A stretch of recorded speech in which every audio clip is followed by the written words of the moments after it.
Yeah, so that wasn't at Jaws. That was at a different wave. Um, that was actually in Australia. Yeah, he was over. Like this would have been in, I think, 2013 as well. Um, yeah, we were surfing this bommy, and he rocked up with a couple other guys, and I was with one of my friends, Camel, and yeah, Slater was towing, and we were all getting fun waves, and it was all good vibes and whatnot. But yeah, Slater towed into this one, and I was in the spot too, and yeah, Camel was just shouting at me to go. And I was like, ah, fuck it, yeah, if he's shouting at me to go, I'll just go. And yeah, burnt him pretty good, but we both made the wave, and yeah, it was all fucking smiling and laughs and whatnot. And yeah, Camel paddles up to him afterwards and just goes, oh, that's for when you burnt me in '95 at G-Land.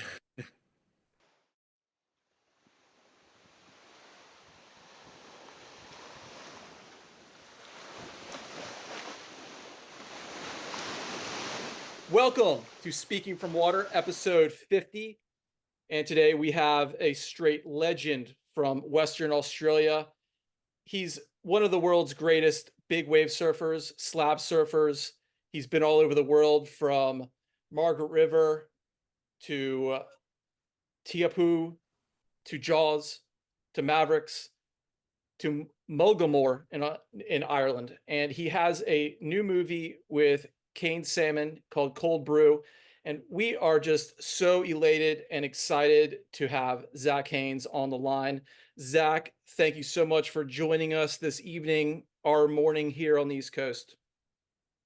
Yeah, no worries. Yeah, thanks for having me. That's somebody introduction there. Yeah, dude. Well, I got to tell you, I've been following you ever since I got Cian on the line back in I guess it was November-ish when you guys scored Mullaghmore really just sick and solid. We have a local boy here, Mason Barnes, and he got a photo or a video from Mr. Salmon, and I was like, I got to get him on the line. So we spoke like the day after that swell, and ever since then, I've been following your all's trip throughout Europe pretty tightly. And in preparation for this video, I watched all your videos, and then this morning I got just a thick DM with Cian, and he gave me your real legit bio that I couldn't find on the internet. So I'm just like, I'm elated, bro. And thank you for the power. Thank you for bringing it. No worries. Thank you. No, Yeah, cheers. yeah, bro. So first things first, how are you today, and what's going on in Western Australia here May 1st? Yeah, fuck, not a lot really. Just cruising at the moment, sort of waiting for winter to kick in, and yeah, just trying to surf as much as possible, and yeah, pretty much just waiting for swells really. Yeah. How is it coming down from such a sick winter in Europe? Well, it's nice to get back to a bit of warm weather, really.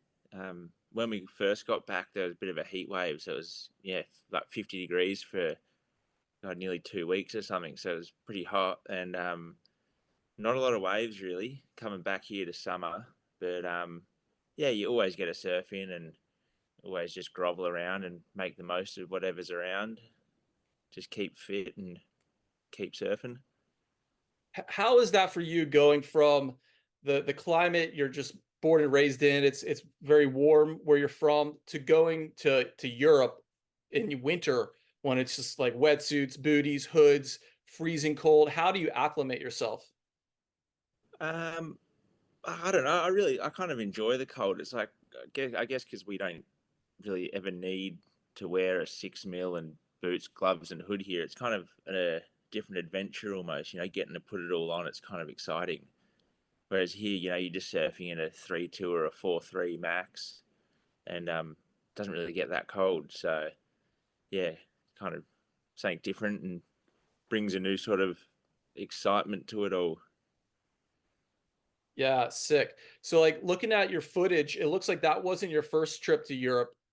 How did this trip compare? And what is it about Portugal and Ireland that brings you back? Um, I think it's just the good quality of waves. Like we get to sort of escape our summer and go into winter again. So I guess chasing the endless winter and getting swells over there while it's dead flat at home. And yeah, sort of it doesn't seem to be that crowded really over there. Like you can sort of find your waves and just go explore and have fun and sort of check out a different culture and that kind of stuff. Chasing the endless winter. That's so sick, man. Cause like people out there in I guess the regular world are like, they're familiar with chasing the endless summer. And that's been a cliche in surf lore forever. Like, oh, summer's when the waves are, but really winter is what brings the waves, northern and southern hemispheres. Like you're going into winter, you're waiting for the waves. You're going to Yeah. Europe where there's waves in the winter time. I love that. Where were you all basing yourself out of? We were sort of based in Portugal for most of this trip. Spent a good solid chunk of time, yeah, just sort of hanging out there and sort of surfing the waves around Portugal, sort of up towards Nazaré and then back down towards Ericeira and Super Tubes and just hanging out around that sort of area. What's your favorite spot in Portugal? I really like Super Tubes. It's such a fun wave, and like even when it's small, you can still grovel it. And then when the swell picks up and it's the right direction, it absolutely pumps there. So yeah, I really like it around that area. And there's a few And other waves around the place too there that you can sort of surf in different winds and different conditions. and Super Tubes is a beach break, right? Yeah, yeah. It's a beach break. But like a really like pitchy, throwy beach break, and you're really accustomed to slabs. How do those two elements compare? The thick beach break to the slabs. Um, I guess like some of the beach breaks there, like especially Super Tubes, it can get really sort of sucky and drainy, like especially if you get it on the right day with the right banks and in the right sort of rip or on the right bank. It'll be like, yeah, it'll really drain up and suck out, and yeah, you get some pretty heavy waves there. And you all went up to Ireland. Tell us about how uh, you decided to make that trip, how you saw the swell coming in, and what were the factors that because I believe you've been to Ireland before, and did you kind of like have this like burning desire to do it again, and tell us about that feeling. Yeah, been done a few trips to Ireland now. I yeah really like it over there. Sort of the the whole vibe over there is amazing. The waves are super fun. It's cold, so it's sort of different to what we've got at home. Um, the scenery is just unreal. Even if you don't go and surf over there, you get to go check out like a whole new place, and like the pubs are fucking incredible too. Um, yeah, we were down in Morocco when we saw that swell coming, and yeah, it looked like it was going to be pretty good. Like it was a bit iffy whether the winds are going to be good or not, but we just kind of took the chance and thought, yeah, we'll go check it out, may as well, because sort of one of the waves that I really love to surf and try and surf anyway. And yeah, that swell popped up, so we thought, oh well, we may as well, give it a shot and try go score it. So yeah, booked a ticket and flew up there and yeah, paid off luckily. Like it wasn't all time pumping, but got to get a handful of waves and hang out with all the local lads up there that are always really nice and welcoming. So yeah, it's good fun. Well, I saw the footage and I would say, God, like that looks so pumping to me, and it's just amazing that you guys got that. Tell us about your session, and can you describe what it was like? What the wave there? I guess we're referring to Mullaghmore. Uh, from the outside, not riding it, it's just the thickest, greenest tube on the planet. What's the sensation of riding such a thing? Yeah, it's a pretty strange wave compared to what sort of used to surfing because it's so like it's a sucky slab, but it's also like quite tall. And a lot of the slabs that we have at home, we tow because you can't paddle them. So it's quite different paddling into a slab on such a long board as well. It takes the local guys there just absolutely rule it because they're just so the way they position their boards and everything. It's a whole different sort of style of surfing almost. Um, but yeah, it's incredible to watch those guys get crazy ones. Yeah, shouts out to the garage. He's been on the program before, and the talent there. What was the biggest learning curve there for you? Like, did you have to eat it a bunch of times to really get the concept, or what was that like? I think I've only made one sort of half decent wave out there. The rest of them have just sort of ended up in a beating just from, I guess, poor wave selection and sort of positioning myself a bit wrong.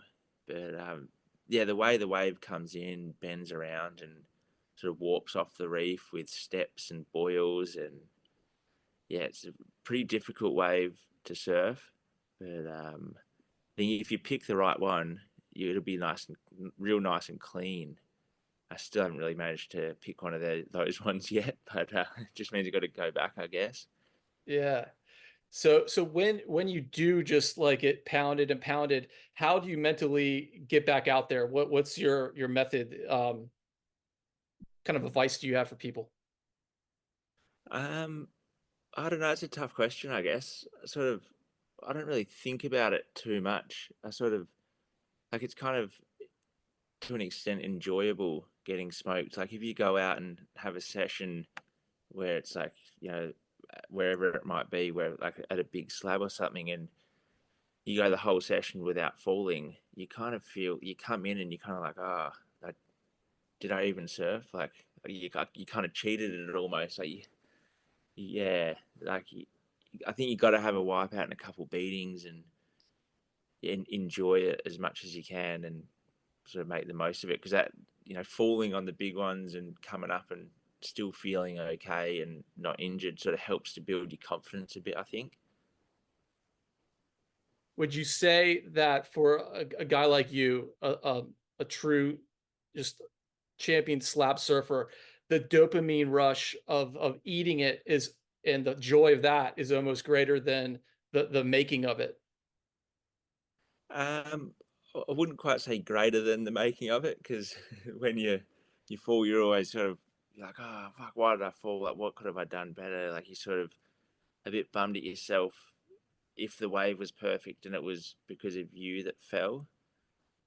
But you definitely get a rush from falling. Like you come up, or if you have a big beat down, you come up and like everything's okay, and your mates are there laughing at you or whatever. Like it gives you a good kick and makes you sort of hungrier and sort of want to push yourself harder and to make one that it was likely like, oh, I've got to give it another shot. I've got to go again. Like I've got to make one of these.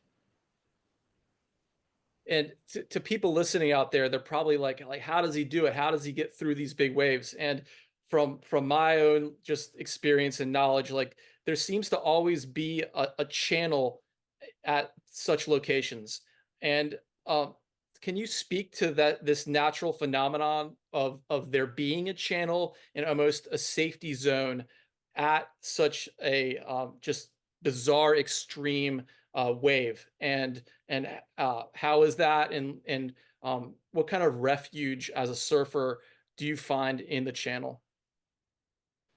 Yeah, I think sort of the channel at all these places, I guess, is just sort of the way the reefs designed, well, not designed, but formed. And like a lot of the places, because it's coming from deep water to shallow water, and there's deep water all around. So the deep water is always sort of the safe zone, and it just works out perfect that that's the safe zone where you can sort of get away from the the carnage, and you can always go hang out in the channel and watch your mates get sick ones, and it's always like, yeah, seems like a good vibe in the channel of all the big slabs and stuff, because everyone's just having a great time and cheering each other on and yelling and hooting for each other. So it's pretty cool. It's like almost the bleachers at a sporting event. Yeah. Yeah, yeah, I guess so. Yeah, yeah, for sure. Sick. Can you speak to the sound that the wave makes at these spots, and which spot in particular does the sound just resonate in you? You know, weeks, months, years later, and can you describe that for us? Yeah, the sound, like it's pretty incredible sometimes. Like when you hear a really big one that's got a really thick lip just detonate into some pretty shallow water. Like the sound, you could, I guess, compare it to the sound of like an aeroplane taking off almost or something. It's just so loud and deep and yeah, almost frightening but exciting in a way. Um, Probably the place where you sort of hear it the most would, I think, would probably be the maybe the right, or some of those slabs down the south coast of sort of where we live. There's just some insane waves down there and break into such shallow water almost onto dry reef, and the noise that it sort of makes is incredible. I want to get to the right and the waves around you. We've had in the past couple of months just a number of legends from Russell Ord to Ryan Hardy on this program, and like all of them, you know, the common denominator is they speak of the right with just awe, and just it seems to be the spot on the planet. Well, let's go there. Like, what where does the right land in your heart as far as all the places you've been? You know, we've been down the list from Tahiti to Hawaii to Europe. Like how does the right fit in that puzzle? Yeah, well, the right for me, um, well, I wouldn't be here if it was like doing what I'm doing if it wasn't for the right, really. Yeah, I went there for the first time when I would have been 15 or 16, I think. I can't quite remember. It was 2010 or 2011.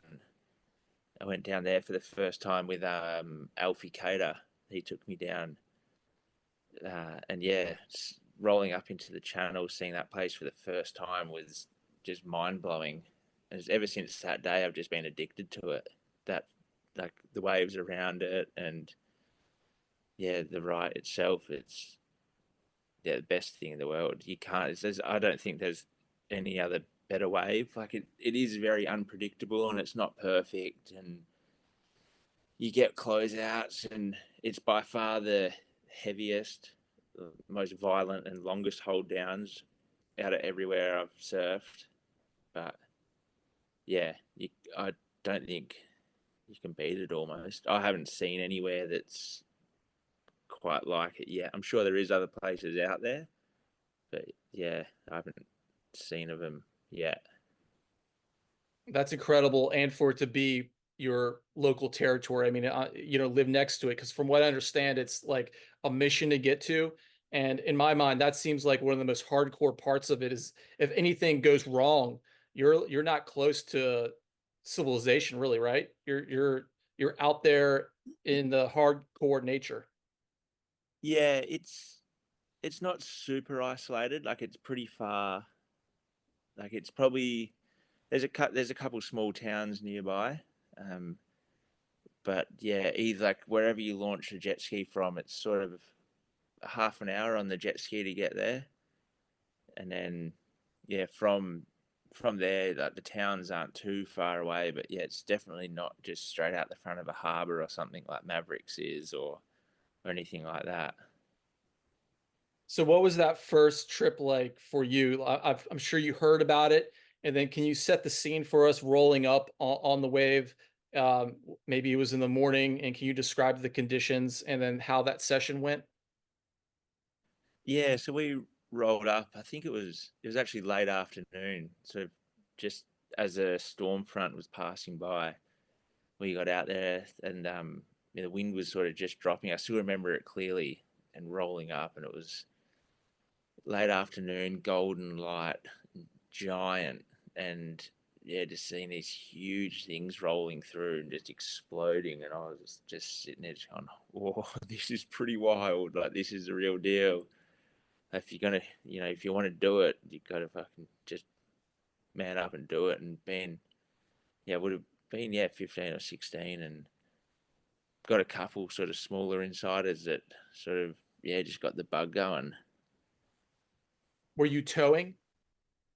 Yeah, towing. Yeah, there's a lot of debate on whether it's paddleable and whatnot, but I kind of don't know if it is really. I think it's a tow wave. The bodyboarders paddle it here and there, but yeah, I think it's be pretty difficult to paddle.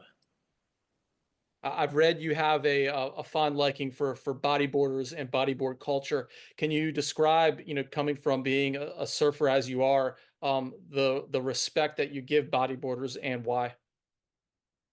Yeah, well, if it wasn't for them, we wouldn't be surfing half the waves we do now. I think like those guys, the original guys that found the right and all those slabs, it was all the bodyboarders, and they go so hard and charge crazy. So it's sort of good to go on trips with them because they push you so much harder. And like pretty much all my close friends are bodyboarders. So it's yeah, they charge crazy, which is sick. Yeah, so sick. Um, so let's take a step back. This morning when I was talking to Kane on the DM, he kind of broke a window into your early life that just I'm sitting myself in the parking lot waiting to get into the pool. I'm a pool swimmer. I love swimming, for exercise. Always have. And he's like, yeah, um, Zach growing up and his brother, uh, Jordan, you guys were champion swimmers. He went on and he said that you guys just hated the structure of practice. Before we get to that whole concept, I want to know like when did you really start swimming? Who introduced you to swimming in the water? And tell us about like the earliest seed of Zach's experience with water and swimming. Yeah, Mum always forced us to go swimming, which is pretty funny. She'd always, get us up at maybe 4:30 or 5 in the morning and take us to the swim pool to do swim training and whatnot. Yeah, my brother, he's a weapon. Like you can, never keep up with him.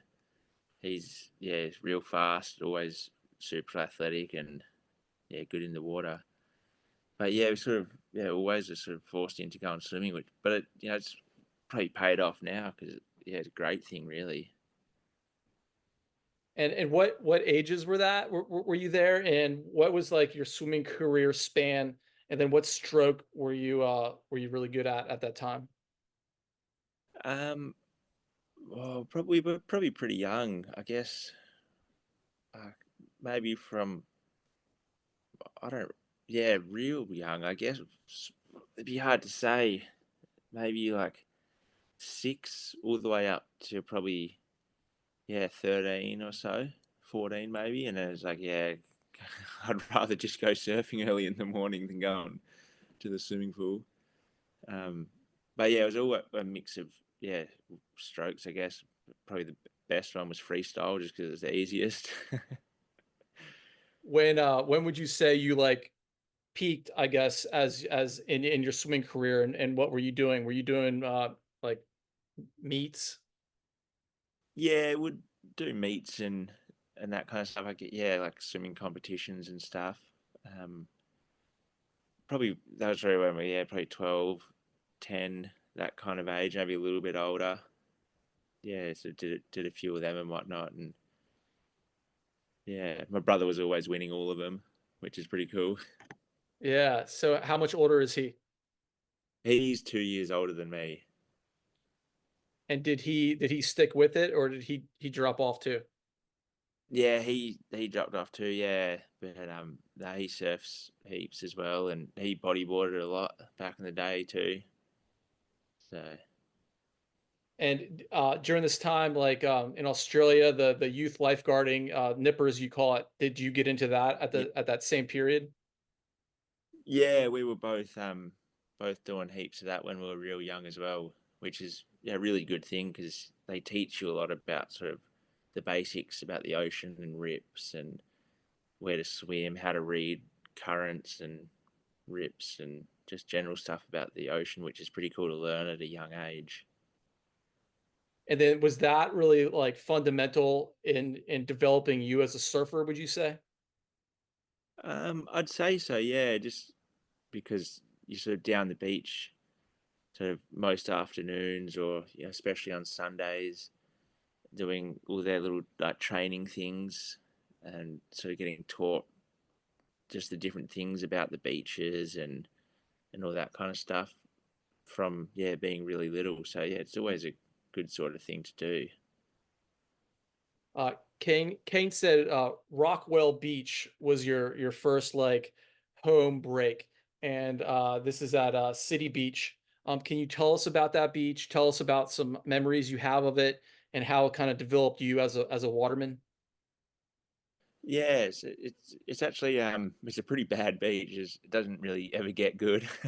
Yeah, he was saying that. But yeah, I don't know. To me, when I used to think that it used to pump. I remember riding down on my bike some mornings. You get down there at 4 o'clock in the morning or something. You'd see like a knee high wave sort of peeling off for 20 meters, and you'd think, oh, it's pumping. This is the best ever. It doesn't get any better than this. And yeah, it's like you froth it at the time, but you go back now and look at it, and it's pretty much just a knee high closeout onto onto the shore. Sick. But yeah. So it set the stoke. What age are you saying that you would do this? Was this during your swimming career? I was probably a little bit older then, I guess. But I didn't really start surfing until I was probably 12, I think. But Wow. yeah, probably about 12 or so. So when I was, probably since then till about 15 or 16, I'd, ride down the beach all the time, just froth out. Sick, dude. So swimming really was like the hardcore beginning. And then at 12, you like in my mind, like that might be to some kind of late for someone of your caliber today. Like so you would say that you didn't really even start standing up surfing until about 12. Is that right?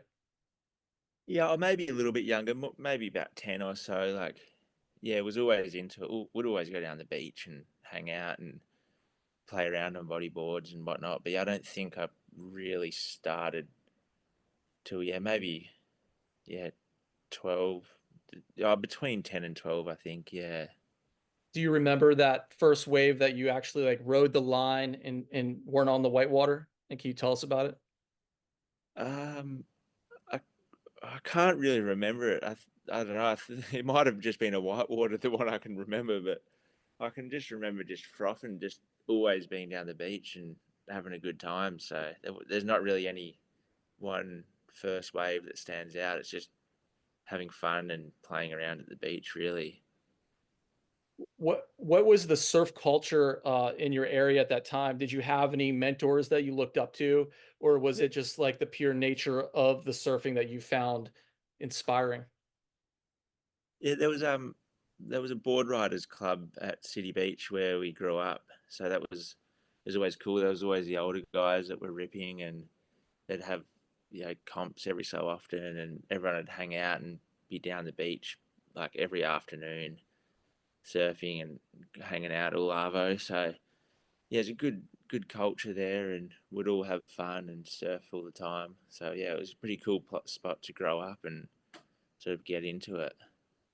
Is there a name for us that you have a standout local boy who like inspired you? Wouldn't be one sort of in particular. I guess that just the whole group really of the city board riders. Like I'd say that'd be the just the whole group of everyone in the community. Sick. So you go on and you surf Margaret River at 13. That's what I understand from Kane. How did that go, and what was that step up from the city beach to Margaret River? And for those listening that don't know, Margaret River is just one of the world's most premier waves. The world tour goes there every year for a competition, and it's one of the best in the world. So how did that go, and what was it in you that you were like, I'm taking it to the next level? Yeah, so we used to go down there for holidays and that because it's about 3 hours from where we were living. We'd go down there all the time, and at first I was sort of terrified of the sort of bigger surf, but I guess that's what sort of drove me to want to do it a bit more. And yeah, there was just sort of one day that was sort of pretty solid, and I was lent to, I think it was a 710 maybe single fin that one of the older guys lent me. He said, "Yeah, if you want to give it a shot, go out and give it a crack." I would have been a bit older than 13. I don't really know how old, maybe 15, 14 or 15 or something. And yeah, just went out and it was like, it felt like it would have been 20 or 30 foot, but I think it was more like 10, 8 foot or something. But yeah, it was just sick being out there and seeing waves like that, sort of so close, and being scared and out of the comfort zone. It sort of was so exciting and thrilling about it. Would you say that was like your first slab experience, the way the wave there just boxes up? Yeah, it like main break where it was. It's not so much of a slab. It's like more of like a long sort of slopey wall, but it does have its days where it throws a bit. But yeah, that was definitely my first experience of a I guess what you'd call a big wave. And how was that session? Did you were you making them, or were you taking it? Like how did it go? Um, Off memory, I think I got maybe two or three that sort of off the shoulder, kind of slopey sleigh rides that were fun, got the heart going, and got me frothing. And then I got one that was pretty steep drop, and I was behind the peak and like made the drop, did a bottom turn, and just got exploded by white water. And yeah, I think that was the one that really sort of got me pumped because it was the crazy drop for me at the time, and then got smoked. So it was everything was good. Were you there with your brother? Nah, it was my mum that was she took me down and was just sitting in the car park watching and cruising, and was saying, she was asking me why I didn't get barreled. Oh man, that's good. Okay, so you leave that session, and then was like the hunger deep, and then where was next on your list? Yeah, I guess that's what sort of ignited the flame for it, that session. So after that, it was just anything that was solid I wanted to try and surf, and see all the videos of Mavericks and those kind of waves. And yeah, that was the next mission, to go to Mavericks, which I got to go do. I think it was later that year or a year later.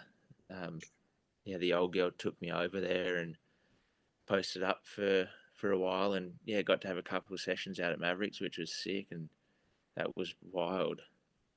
Bro, that's like so extreme just mentally for me. Here, you're only surfing really a couple years. You're a young guy, and you go to Margaret River. You get super stoked. You go back to your what you call just like a little beach.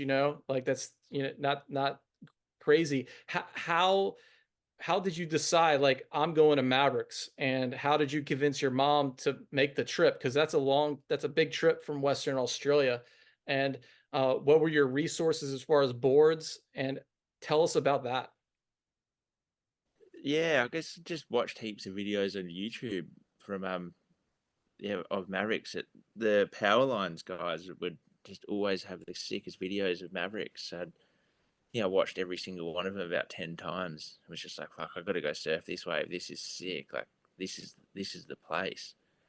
So I just was frothing on it, and sort of yeah, one winter for it, just convinced Mum to take me over there, and it was amazing. Got a board made. It was a 9.2, I think. Took that over and got fortunate enough to get out there maybe 3 or 4 times in the trip, and yeah, it was just pumped on it. And were you chasing a swell, or did you just put yourself there until the swell came? We just went really because I didn't even know what sort of swell it needed or anything. So all I knew was where it was from a map, and I had no idea what conditions or anything. Yeah, it was pretty naive to it all, but just got lucky really. I'd say dumb luck, and yeah, that paid off because you could have easily gone and got nothing. So yeah, it was good. Yeah, yeah. I have not surfed there, but I've been to Half Moon Bay and looked at it, and the place is just gnarly, as you know. The Yeah. smell, the it's just of a different world. Um, the best surfers in the world there have drowned. It's a gnarly place. So you did you get there at any point where you just like, holy, hold up, what am I doing? Or the whole time were you just like, we're doing this? Um, yeah, I was pretty pumped on. Yeah, the first day we got there, it was yeah, it was pretty big. I think it was been easy 20, 25 foot maybe, and south winds just blowing into it. And I had no idea. I just saw waves breaking. I was like, oh, why is there no one out? Like, don't know, strange. And funny enough, there was this other guy in the car park. He was a French guy. Um, his name was Pelou, and yeah, he was just there to do the same as me. He was just frothing to surf Mavericks. So we kind of just like, oh fuck it, let's go out together. And yeah, paddled out and got out there, and it was pretty wild. Like, would have been easily the biggest waves I'd ever been in at the time, and like, yeah, horrible south wind up the face with big chops and whatnot, and stormy. And off memory, he got a wave uh, that was like, it was pretty sick, and then I got one, and we were paddling back out, and there was a big set, and I was lucky. I was paddling a little bit wider than him and a little bit further out, but he copped the first one on the head as I was paddling over. I remember paddling over and looking down and just seeing him bail his board, copped it square on the head, and that, yeah, detonated. And it just, his board was tombstoning. Next wave came, still was underwater, and I was paddling over it again, just going, "Holy shit, he's still not up. This is real. This is wild." Got the next wave on the head, and then he was just gone. Like, didn't see him anywhere, and I was like, fuck, sat out there for a little while longer on my own. I was like, this is kind of heavy, because I would have been, yeah, 16, so pretty young still, I think. And I was like, yeah, sitting out there going, fuck, this is kind of heavy. Like, yeah, I don't really want to cop one of them on the head. And I got lucky, managed to get a wave and just rode it in. And I was paddling around the other side of the rocks to go in. And I see him, he's just laying on his board. And the hood from his wetsuit, it was like, it's like a stitched on hood, had got fully ripped off. And he, just from like the impact of the water, and he said he got fully washed through the rocks and everything. He reckons he nearly died. And I was like, oh, lucky that wasn't me, because I didn't have Dude, a vest or anything. So wow. yeah, And like it's not ideal conditions, so there's not a lot of guys out there. It's just you guys. There's no skis. There's no safety. there's no one. Yeah, and then yeah, Wild. one of the old boys came down to the car park that he saw us when we came in. He goes, "Oh, I just saw that on the webcam. I just come to make sure that there was no bodies getting washed up on the beach." Bro. It was pretty wild, yeah. Dude. But it was All right. pretty So cool. Like, yeah, that was your first session. Um, what were the other ones like? Like, not quite as crazy. Yeah, but did it clean up? Did people come? Did the people come eventually while you were there? yeah, so I think a couple of days later, got lucky enough to get another session in that was like, it was north wind, so it was really clean up. Like the faces were real clean. It was maybe 10 of us out, and probably 12, 12 foot or so, like perfect. And just got a bunch of fun waves, and probably had 3 sessions like that. So it was sick. Yeah, had a really good trip that first trip. So you I assume were just full of confidence, like coming off of it. Yeah. Yeah, I was just pumped. Yeah, having the best time. Did you explore Santa Cruz? Did you go around the area? Yeah, we went down there. Been down there a few times, and yeah, had some fun surfs around down there. It's a sick place, super fun, heaps of good waves. So yeah, Yeah, the culture there is very, very unique to all the places I've been. Can you speak to the culture there of Northern California, the Half Moon Bay, the Santa Cruz area? yeah. I found like, 'cause I haven't spent a lot of time down Santa Cruz way, but up sort of San Francisco way, I found everyone was really nice and really friendly and sort of welcoming, and sort of like, yeah, take you around and take you surfing, show you places. So that was really cool. Got to hang out with a heap of, like, yeah, really good crew over there. So I had a great time. All the trips I've done have been sick. So you've been there multiple times now. How many times have you been out there? Yeah, I think I did maybe like five or six trips, probably around five, maybe. Yeah, I think, yeah, I went Wow. 5 years in a row or something like that. Yeah. Wow. So it was definitely on your staple list of a yearly thing to do, and kind of like where it sounds like where you got your heavy skill set. What was Can you tell us about your most memorable session out there in Mavericks, and when was that? Yeah, I think the most memorable session would have been maybe, would have, I'm trying to think what year it was. I think it was 2014 in December. It was really big. It was the day that Jamie Mitchell got those really big ones from way out. It was a super busy day, but it sort of just pumped all day from dawn to dusk. And yeah, I just remember surfing all day. I only probably got maybe a handful, less than 10 waves, I think, all day, but all of them were, yeah, good waves, and just being surfed out at the end of the day, and such a good vibe with everyone. So yeah, that was sick, that session.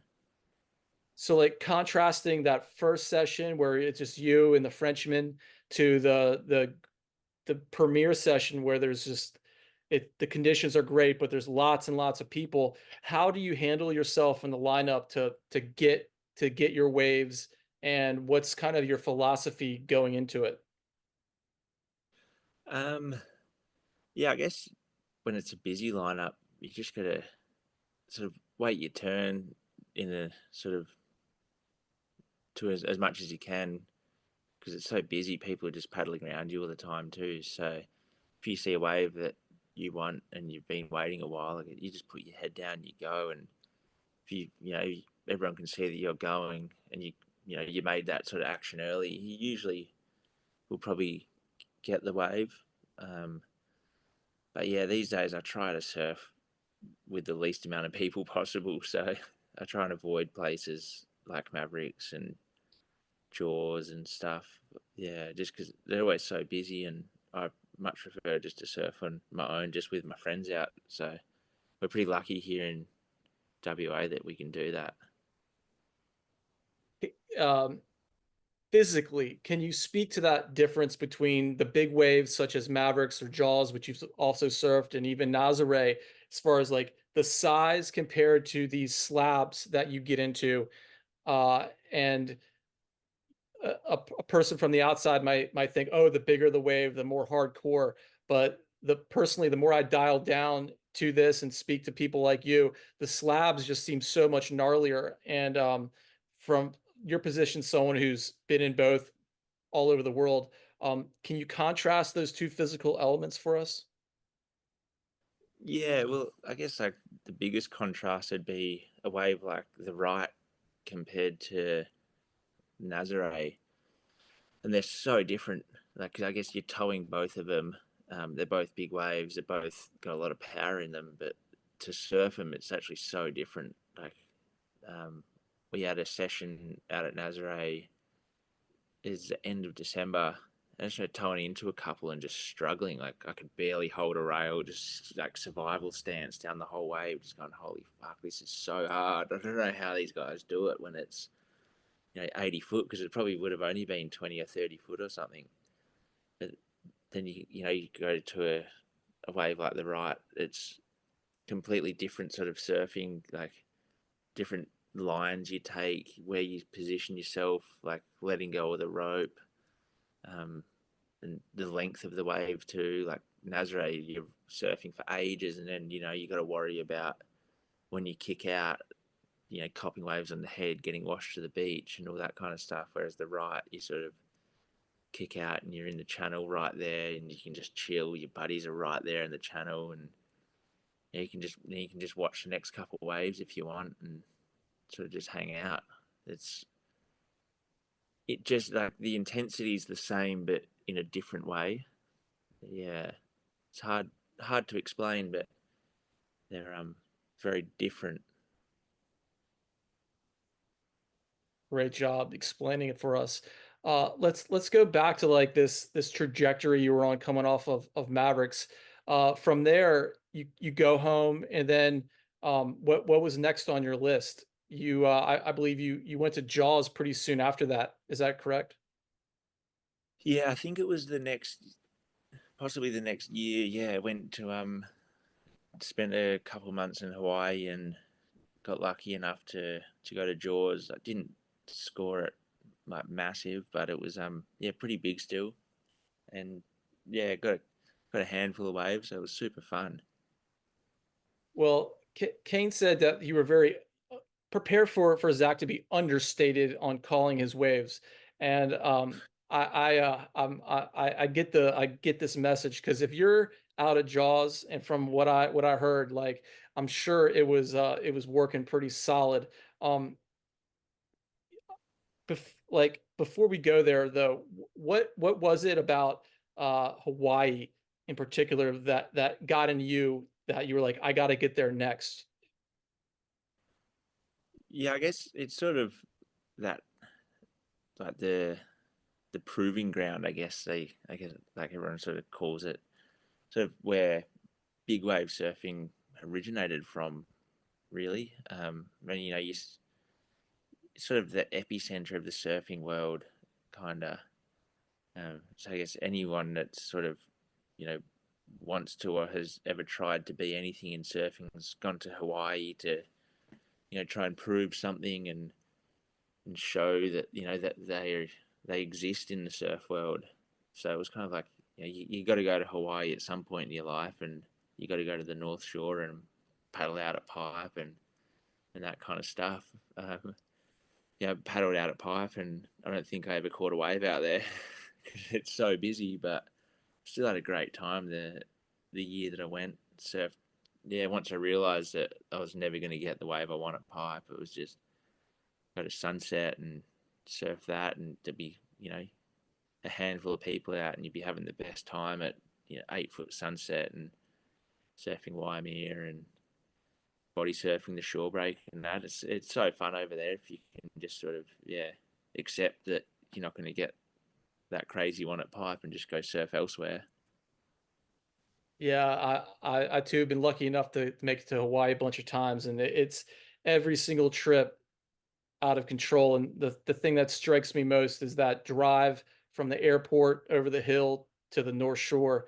Uh, can you speak to the smell of Hawaii and that drive, and what was that first glimpse of the North Shore like for you? Were you you're coming off this these Mavericks trips, you feel confident.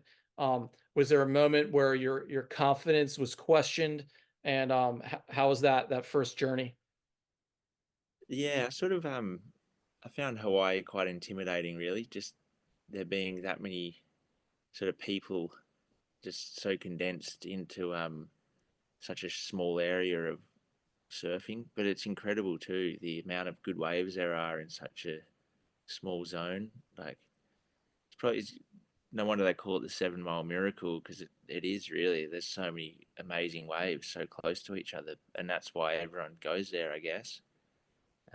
But yeah, it's definitely a crazy place, and definitely intimidating for someone that's sort of rocking up there on their own for the first time and don't really know what to expect. And you see all that, and you're like sort of blown away with it. You're like, wow, this place is wild. Yeah. Have you ever seen that movie, The North Shore? I have, yeah. Yeah, Yeah. it's a classic. Yeah. Totally like that every single time. Yeah, So yeah. where were you staying? Um, Sort of bounced around just between different places, but we ended up staying up at Sunset for probably a month. Yeah, I stayed up at Sunset there and in a pretty cool place. So yeah, it was good. Yeah, sick. So like shouts out to the Shanleys. I always stay at Sunset at Backyards, and that's kind of like been my spot. And every morning, you get on the Chexie, you get on the bike. Can you give us your morning routine when you were there that year? Yeah, yeah, pretty similar to, I guess, what you'd be describing there. You get up, have a coffee, and walk out, check the waves, and yeah, go for a bike ride up and down, and see what it looks like, and yeah, see where's sort of the least crowded with a bit of a fun wave to surf. Yeah, it's a pretty rad spot that you can just jump on a bike and check like 10 waves in half an hour on your push bike. Yeah, it's just insane. Did you get any good sessions at Backyards? I didn't, unfortunately, nah. So paddled out there a few times for a couple surfs, but yeah, never really got it pumping out there. So Sunset was your go-to spot when you were on the North Shore. It ended up being, yeah, just surfing Sunset heaps, because sort of was the least crowded when it was good, or like when it was sort of almost just that bit too big for it. It's like there'd be, yeah, only a handful of people out. You'd be doing a lot of duck diving, a lot of paddling, but you'd, yeah, find the odd diamond, and it's, yeah, always having good fun. Yeah, it's been said that's like the best uh training ground for big wave surfers and one of the best waves in the world for that just in general. Yeah, definitely. Well, yeah, with the amount of effort that sort of it takes to get a good wave when it's big is, yeah, it's a lot of good training, and you're getting smoked all the time. So yeah, I'd agree with that one for sure. So you're hanging out over there. What was the Jaws setup like? How did you decide that, hey, I'm going over there? Yeah, there was just a swell popped up that looked good for it. Um, and yeah, the crew that I was staying with, they were yeah, reckoned it was going to be good. So we sort of, yeah, just flew over for it, and it was a while. That was, yeah, it was maybe about 11 years ago now, so I can't quite remember the whole trip. But I remember rocking up to Jaws and driving down that little track and just being like amazed by it all. Just thinking, wow, this place is pretty cool. Like it, just like in the videos, but better. So you paddle Jaws. That's your entry into Jaws. Yeah, Most people at that yeah, time and were towing. And tell us about that and how you were like, no, I'm paddling this. yeah. Well, the 2 days that we had weren't super giant, so I don't think there was really a need to tow those sessions, but they were still pretty big. And yeah, just the walk down the cliff and sort of jumping out on that sort of rock beach is pretty gnarly, because you got like a 4 foot shore break onto giant cobblestones, but sort of just adds to the whole sort of craziness of the place. And yeah, you paddle out and you just see these giant rights just sort of grinding down this reef, and yeah, pretty sick spot. Now, Kane said you famously, well, I think Slater, uh, there was he was towing and you were paddling. Did you burn him or he Uh burn you? Is that I want to know the story and get down to it. What happened there? yeah, so that wasn't at Jaws, that was at a different wave. Um that was actually in Australia. Yeah, he was over. Like this would have been in, I think, 2013 as well. Um, yeah, we were surfing this bommy, and he rocked up with a couple other guys, and I was with one of my friends, Camel, and yeah, Slater was towing, and we were all getting fun waves, and it was all good vibes and whatnot. But yeah, Slater towed into this one, and I was in the spot too, and yeah, Camel was just shouting at me to go. I was like, ah, oh, fuck it, I'll just, yeah, if he's shouting at me to go, I'll just go.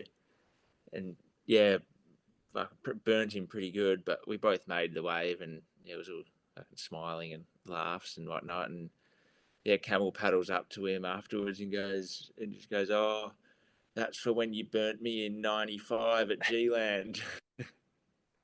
That was Oh, classic. dude, that's so sick. So why Slater's not really known for towing? What was he doing towing? Um, I think they were just over on a trip and having some fun, and yeah, maybe he might not have had the boards to paddle. I think they were chasing a different wave too, and sort of just come and surf this bommy on this evening just because it was pumping and you couldn't not surf it. Are you allowed to say what it was? Um, I don't know. I Okay. haven't really been. Yeah, I haven't Yeah, really yeah. surfed heaps. So yeah, We'll call it X. yeah, yeah. Probably the best way to go. Sick, sick. Um, so like all the footage I've been watching, you got sick ones at Tahiti. I want to know a little bit about Tahiti and how Teahupo'o ranks up there and all the places you've been. Yeah, Chopes is it's a wild spot. It's so cool. Just the whole place at the end of the road there is amazing.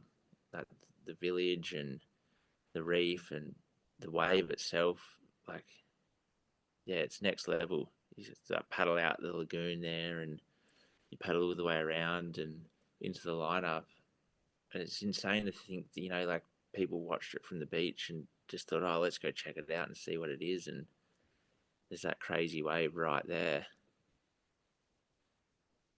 When was your first session there? Um, was it only a couple of years ago I went there for the first time? Yeah, 2022. Yeah, I'd always wanted to go and sort of just never was able to, and just never lined up for me before, and yeah, sort of had it as a goal as I want to go there and score a swell and then just hang out for a bit. So yeah, we saw a swell and went over and ended up hanging out for 2 months and had a great time. Scored heaps of days. So yeah, it's an Dang. incredible spot. Yeah, can you speak to maybe one of those best days and deliver us the aesthetic of that water? What's that? Every bit of footage I see of the spot, the water just stands out so diamondy. And then the wave, of course, is just gnar. Can you talk about that? Yeah, the water is just crystal blue. It's like a swimming pool. It's so clear. It's like yeah, like you don't even need goggles on. You can just see the bottom. It's amazing. So you can when you're dropping down, you can see the reef and everything, which sort of makes it a little bit more intimidating because you can see all the coral and everything. But it's also kind of nice because it's mesmerizing. You're getting barreled and you can see all the reef underneath you and the blueness of the wave and the light, and you're looking out of the barrel and you can just see these big green mountains, and just the contrast of colors is incredible. Yeah, it's so cool there. And would you classify that as a slab? Oh, definitely, yeah, yeah. But it'd have to be the best slab in the world, I'd imagine, just with how perfect it is. Because yeah, Yeah. most slabs, so unpredictable, and they might close out or clap or just not barrel maybe. Whereas chopes, you know what it's going to do. It's gonna barrel and it's going to be perfect, and then it's going to spit, and yeah, it's incredibly perfect. And when you were there, did you gather any of this like deep ancient history as far as like when it was first surfed? And because it has to be one of the wonders of the world. Yeah, definitely. Yeah, but I'm not sure when it was first surfed, but yeah, the history of the place is so cool, and all the locals there, and the way they live, and have such a connection with the ocean, and yeah, with that the Polynesians were sort of the first ones to sail across oceans and stuff, and on their traditional canoes. It's yeah, pretty cool.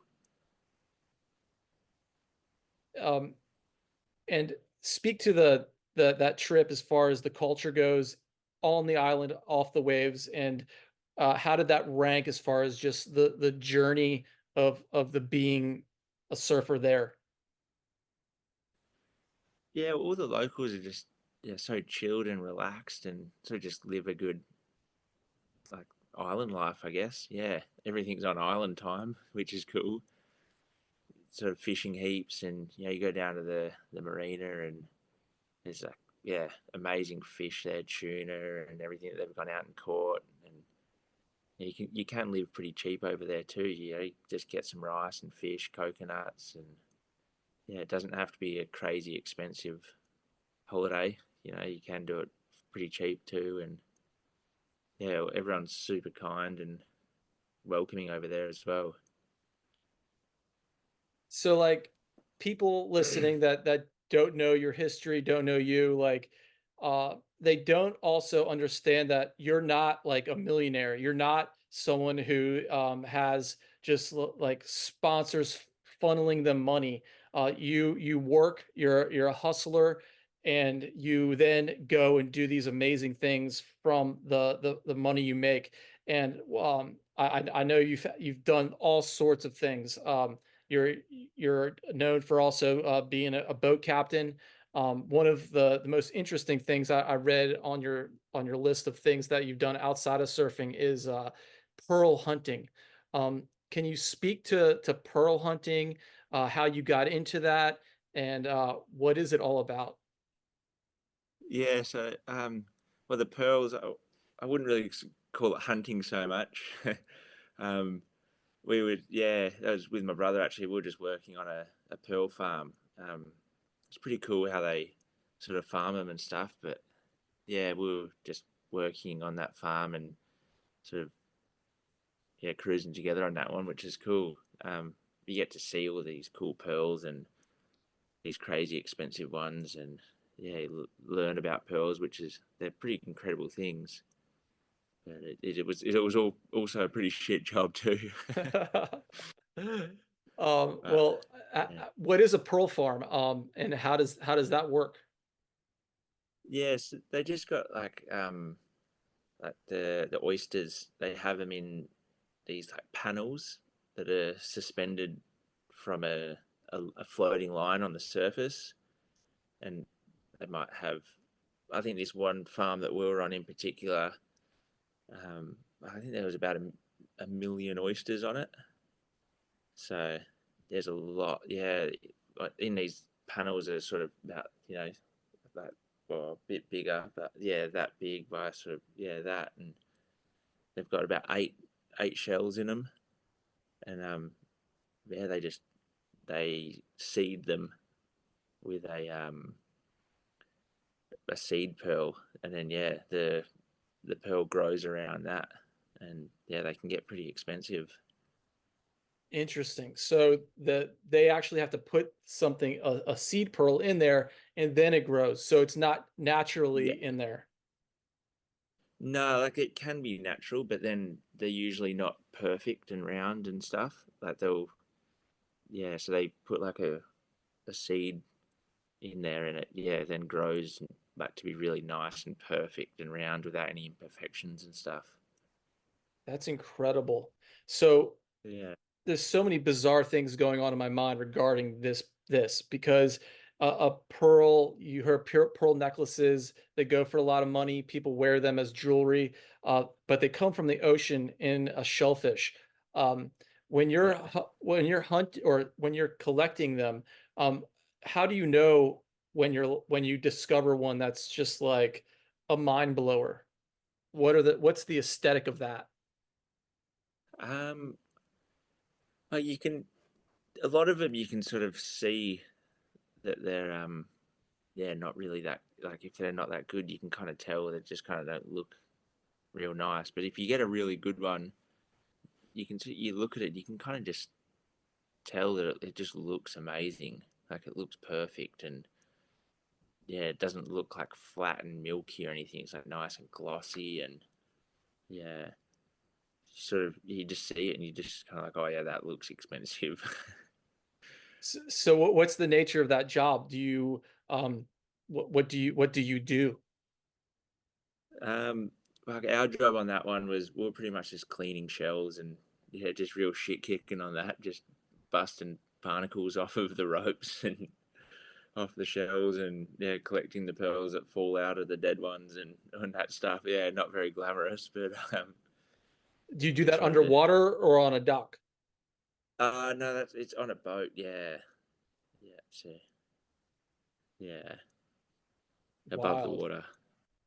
And do these pearls, are they only found in a region of the world? Um, I think a lot of all these pearls were sort of up in the Kimberleys of like the top half of Australia, like the northwest kind of area. Because I'm here in southeastern North Carolina, where we have beautiful oysters. They grow in not in the ocean, but on in our like marshy areas. And I've never heard of a pearl in these oysters, so that's it's very curious to me. Yeah, okay. Yeah, they are a different kind of oyster. Yeah, they're sort of not your oysters that you sort of yeah suck out of a shell at a restaurant, but you can eat the meat of them, and it is yeah real good meat too, like pretty tasty. But yeah, sort of different to the normal oysters that yeah you'd normally think of. Have you journeyed to New Zealand? I haven't yet. No, it's somewhere I'd really love to go though. It looks amazing over there. Interesting. Yeah, I bring it up because I went there one time and they had these oysters called pumas, and the shell of the puma, uh, culturally speaking, to the Maori is just like they wear as necklaces. It's gorgeous, and yeah, yeah, that rang a okay. bell. And the meat in them is also very good. So same kind of shellfish, but New Zealand, I would think would be high on your list as far as slabs and just waves go in general. Yeah, it looks like an amazing place. It looks yeah uncrowded too, which looks cool and cold and really nice and scenic. So it ticks all the boxes. So I'd love to Yeah, do a just trip over. living in a Yeah, van, just posting up yeah, anywhere. And from what I yeah, understand, I mean, that's what I did, and that was a while ago, but apparently you can still do it. So that's pretty yeah. nuts. Oh, Uh, sick. Yeah, yeah, definitely somewhere. yeah, tell me where else is on your hot list for the future. Um, oh, I'm not too sure at the moment. Sort of just in WA, just focusing on the slabs here for the foreseeable future, our winter, I guess. Not really thinking of yeah too much else at the moment. To just the waves we know and love here, the next few months at least, and just see what sort of pops up.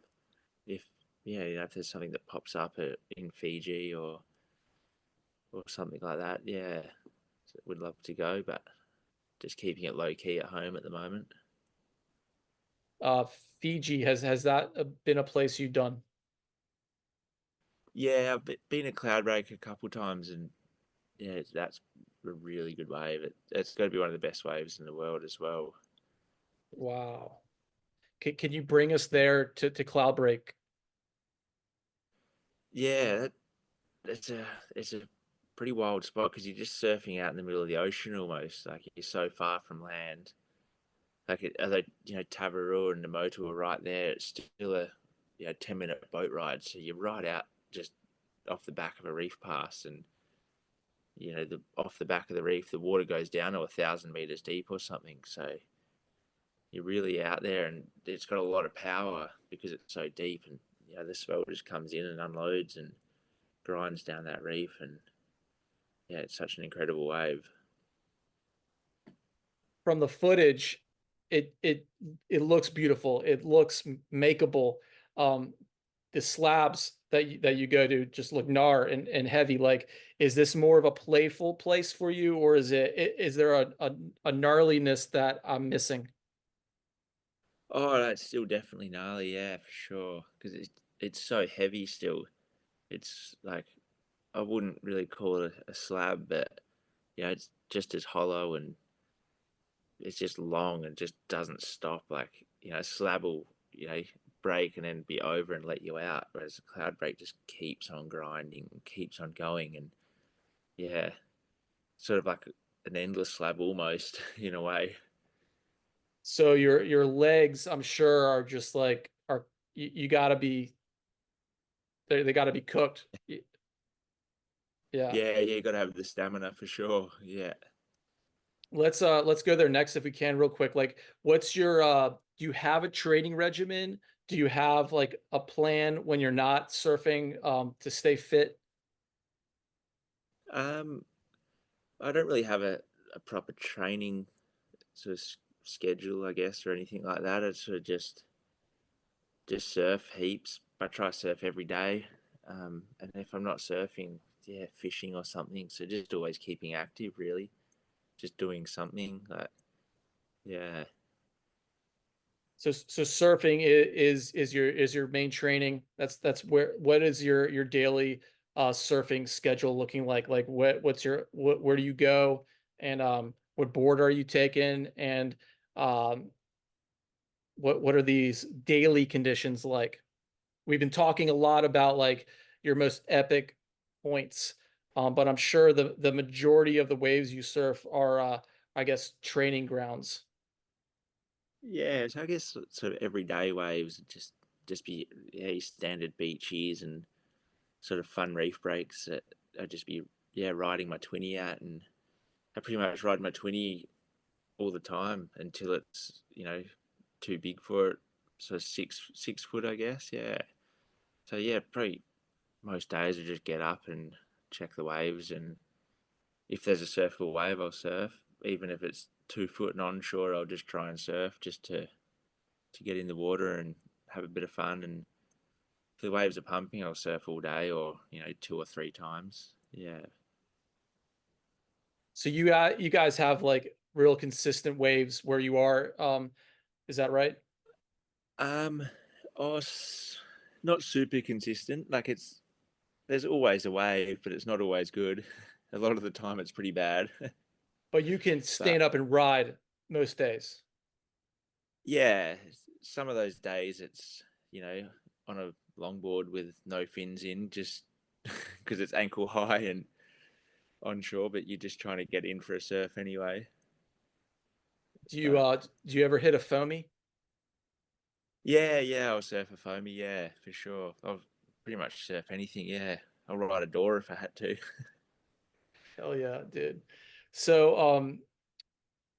the what is the beach then that is your local spot today? um, oh, I'm living up in Kalbarri at the moment, so yeah, I've sort of only just recently moved there. There's It, a pretty fun left point there that gets good. That's right in town, so probably surf that a fair bit. And there's some other beach breaks, half an hour drive away that they're good to just surf every day. and for us over here in the United States, where exactly is that spot? Like where's your town? Oh, so it's about um, a 6 or 7 hour drive north of Perth. So just from my memory, that's kind of close to the right, is it not? Um, it's about a 10-hour drive from the right. So the is So the right north of Perth? south. Oh, south. Yeah, yeah, Okay. yeah. Okay. I was living down closer to it, but yeah, I just wanted to change the scene, and yeah, so moved up to the moved up north a bit more. What are your premier spots around you now? Or can you say or like maybe describe them for us? Do you still have the slabs? Yeah, yeah, still plenty of those kind of waves around, and not far from Nalu as well, which is good because that place is insane. That's such a good wave. It's probably one of the better waves in WA for sure. Wow. So yeah, sort of just right in the middle between the good waves up north and the good waves down the south. So yeah, it's not far to just jump in the car and drive down to the right or something. Is your boy Kane near you? Where is he staying? Yeah, he lives about an hour away. So So you yeah, guys not can too link up far. for some footy, some Yeah, footage. yeah, yeah, for sure. Sick. Yeah, Well, I'm yeah. really looking forward to seeing Cold Brew. Um, I know you all premiered it. I guess it was last weekend. Can you tell us about how the movie wrapped up, the reception it got? Yeah, so the premiere for it's actually this Friday, so in a couple of Okay, it's days we're coming having a up. premiere. Sick. Yeah, yeah. So So those of before you go, the people listening, I'm gonna put a link to in the show notes. But the trailer is so sick. And can you give us some words about the movie? yeah, so that was today kind of just all came together really. Me and Cian just decided to do a trip, and yeah, we just sort of were hanging out over in Portugal and managed to score a few good spells between Ireland, Portugal, and Morocco, and had a bunch of footage. And yeah, thought may as well put it together because yeah, Cian's done an amazing job on it, and just thought yeah, may as well chuck something together from our trip and something to remember and yeah, look back on and yeah, enjoy the good times really. Yeah, his editing style, his way of shooting is just world class, and that's what he does best. So, shouts out to you guys for putting that together, and I can't wait to see it. Do you know if it's gonna be like on YouTube or Netflix, or what's the ultimate spot people can watch it? Yeah, so it'll be on YouTube, yeah. So we'll premiere it yeah, at a couple spots and then yeah, it'll be up on YouTube for everyone that wants to have a look and can have a look if they want for sure. Yeah. And sick. Another movie that came out, I think, a year ago, that you were involved with was Pearl Moon, right? Yeah, yeah. Yeah, that was Yeah, so so one good. yeah, yeah, another friend Rex did that one. We did a few trips so just to the slabs around home and over to Ireland as well. And yeah, I can just put that together. Just yeah, footage we got over about a 6 month period or so, and just something cool to do. Get all this footage, and rather than just going to waste and sitting on a hard drive forever, may as well yeah put something together of it and have a bit of fun and show people what you're up to. So classic too, the way it all fit with the music. Awesome. Yeah. Um, so before I let you go, what is like next for you this winter? Or are you I know we kind of run through a lot of this stuff, but like, are you are you going to focus on anything in particular, maybe outside of surfing, or what are you going to be focusing also in your surfing? Um. Yeah, probably just chasing the slabs. Really, that's in the surfing. Yeah, you just be yeah waiting for swells to pop up, chasing the slabs, and then just surfing. The best waves with the least amount of people. Really, just trying to surf uncrowded waves and have fun with no one around. That's kind of my goal. Yeah. Epic. Do you have any shouts out to any of your sponsors or anyone out there? Oh yeah, definitely. Yeah, to Cian for putting together the movie and all his hard work, and Ion for yeah supporting it and sort of giving us creative freedom with a few different things and to work on more projects. It's always good fun. Tell us about Ion. I'm not familiar with it. What is Ion? They're a wetsuit sort of wetsuit brand. They do a lot of kite surf and windsurf stuff and doing a lot of yeah surf stuff now too. And the wetsuits are amazing. Yeah, really warm, really flexy. You never get cold in them, that's for sure. So it's really the perfect thing. Do they ship worldwide? Yeah, yep, yeah. They're available worldwide. They're a European brand from Germany. Yeah, Nice. and super warm and super comfy. So get into some. Yeah, yeah. How did you link up with them? um, I've been yeah wearing their wetsuits for a while now. Just through a friend that was wearing them, and he linked me up with them. Yeah, probably near on 10 years ago. So been wearing them for ages now, and they've never let me down. Awesome. Do you have any words of wisdom for the kids? Um, I just have fun. Just surf as much as you can and enjoy it, whether it's good or bad. Love it, love it. And then I got to ask you as I wrap up all the podcast, what is the meaning of life according to Zac Haynes? Um, oh, that's a tough one. I think it's just enjoy yourself.